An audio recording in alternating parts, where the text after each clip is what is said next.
Hello, welcome to my channel, Another Bibliophile Reads. My name is Greg, and I am on the third week of my vlog doing the A to Z horror reading challenge, which was created by John at Books of Blood.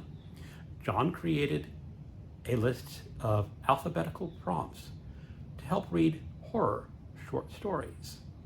And I am now on L is for Lovecraftian. Read a cosmic horror or Lovecraftian horror story. And the one I picked is Straight to Darkness from this anthology. This is Tales of Cthulhu Mythos in Japan, and all the stories are translated from Japanese. And I actually have 4 volumes in this series. It's a quite interesting little series of books. I have read the first volume and parts of the second volume, and the story that I've selected comes from the third volume. I'm not sure why I picked it. I just picked it out at random, but the story is Straight to Darkness, and the author is Tomono Sho. I'm not sure if I pronounced that correctly. And I'm going to describe the story. I'm just going to call the characters boy and girl because I don't want to mess up on the Japanese names. Well, anyway, boy wakes up from an accident in the subway. It's dark. Everyone is dead. He's looking at a girl. He says, that girl is dead. Only she's not dead. And she starts accosting him for looking at her. And they start flirting among these dead bodies. And they start exploring this subway accident because they're assuming that they've just had a major, major earthquake and everything's been destroyed. So they go out on the subway, and the boy's feeling around in the water on the floor of the underground, and he noticed that there's webbing between his fingers.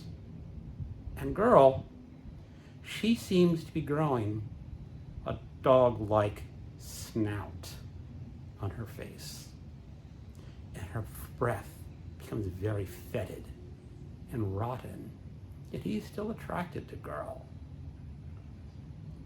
Boy and girl encounter a creature in the tunnels. The creature has a huge barrel body and a head shaped like a starfish. Now, people who know Lovecraft are identifying certain things in this story already. People know what the boy is. People know what the girl is becoming. They know what the barrel-shaped creature is. And they're going through this darkness. And all of a sudden, they notice, why can we see in the dark?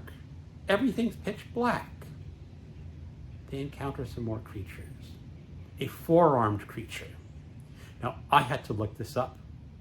I am not super familiar with all Lovecraft's creatures, but there is a 4-armed creature in the work of Lovecraft. And what this story is doing, it is a smorgasbord of Lovecraftian creatures that boy and girl are encountering in this dark underground. If you love Lovecraft, you're going to love to pick out which creature is which story it comes from, because there are a lot of different creatures in this 50-page story. And that earthquake, maybe that wasn't an earthquake. Maybe that was something else. So my issue with this story is it's a little too flirty between boy and girl. It does not feel very Lovecraftian. Lovecraft never put romance in his stories, especially between a boy and a girl who are becoming something other than just a boy and a girl. It also has a very kind of lighthearted tone. I don't know if this is entirely satire. I don't think it's satire. It's just very un-Lovecraftian in the way it was written. But if you know your Lovecraft monsters, you are going to have to read this story because you're going to want to identify them all. M is for monster. It, by Theodore Sturgeon, originally published, Unknown Magazine, August 1940. Republished in this edition of Alfred Hitchcock Presents Scream Along with Me. It walked in the woods. It was never born. It existed. Under the pine needles, the fires burn, deep and smokeless in the mold. In heat and in darkness and decay, there is growth. There is life and there is growth. It grew, but it was not alive. It walked unbreathing through the woods and thought and saw and was hideous and strong.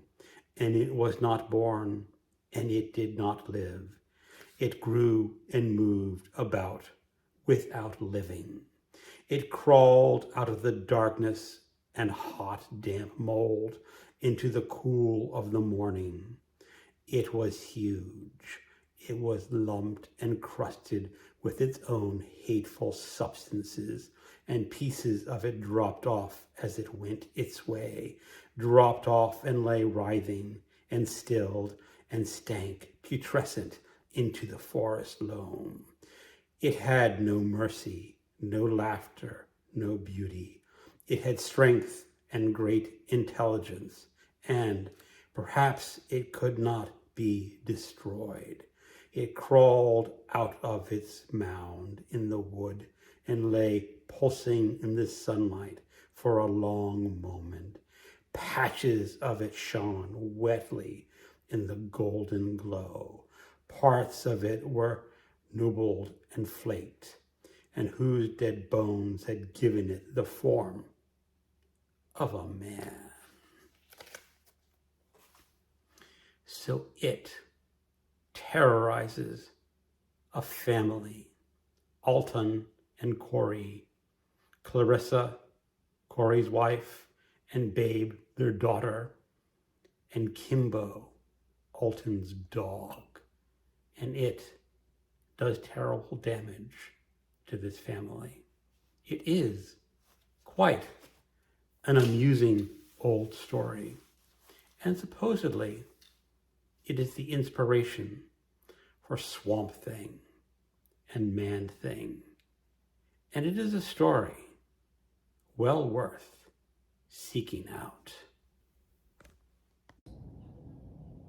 O is for Occult.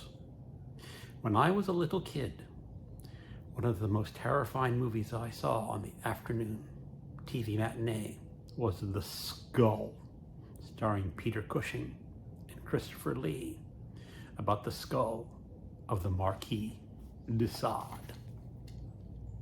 And what have I read? O for Occult, the short story the movie was based on, The Skull of the Marquis de Sade, by Robert Bloch, a British gentleman, a wealthy British man, collects unique items. He has just purchased a book, supposedly made out of human skin, and he is wondering whether the book is made of the skin of a man or a woman or a child. Another gentleman comes to his door, and his servant lets him in. And the man is selling a skull. It is a small skull, and unlike most skulls, he says that skull is not grinning. And he is told it is the skull of the Marquis de Sade. Maitland does not quite believe the man. And he says, I'll come back in a day or two to see if I want to buy this skull, because he's selling it for an astronomical price, £1,000. But back in the 60s, that was a lot of money. So Maitland goes to one of his friends and tells him the story of a guy trying to sell him the skull. And he's unsure whether that skull is real. And can his friend help him identify it? And his friend says that it's absolutely an authentic skull. It is the skull of the Marquis de Sade. And Maitland is going, how can you be sure? And his friend says, because it was stolen from me. And I don't want it back. It's too dangerous. So of course, Maitland must buy this skull. And he goes to buy the skull from the man. But the man is dead. His throat has been ripped open by his dog, apparently. But the dog has no blood on his muzzle. It's a fun little story. I don't know if it is as scary as the movie that scared me when I was a kid. I'm not sure the movie would scare me as an adult. But it's a fun story. W, T, F, E is for extreme. I've already done this prompt in the first week of this challenge, but then I bought Poking Holes by Juan, Valencia, a fellow booktuber, better known as plagued by visions. And I have only read the first 3 stories in this collection, but they are wild and extreme. You have poking holes about a father pokes holes in his son. Empty nesters about a nice old couple who sell things that maybe they shouldn't be selling. And then we have users, which is, wow, it's really, really extreme. And you may never look at Sid Vicious the same way. So, plug. This is 99 cents at Amazon. Go buy it. Support your fellow booktuber plagued by visions.